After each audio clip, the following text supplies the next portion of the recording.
Hello दोस्तों, अभी मैं जा रहा हूँ नागले अंकल के लड़के की शादी में जुपिटर हॉल में, जो कि पांडु लेने की इधर है। यहाँ की शादी में आपको दिखाऊंगा कि कैसे क्या होती है बड़े बड़े होटल में।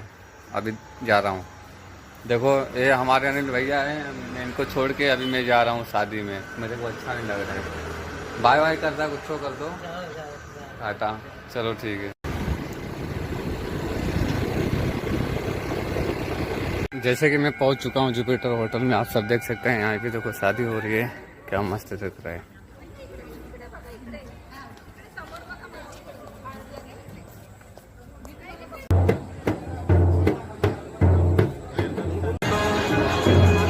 ये देखिए आंटी जी, तो आंटी जी है। ये देखो बिजू अंकल भी यहाँ पे आप सब देख सकते हैं। कलाल अंकल भी है। कलाल अंकल भी इधर है। कुछ कहना चाहते हैं क्या रोहन की शादी में? अरे संजय अंकल भी है। संजय अंकल भी है। अरे सब लोग हैं यहाँ पे।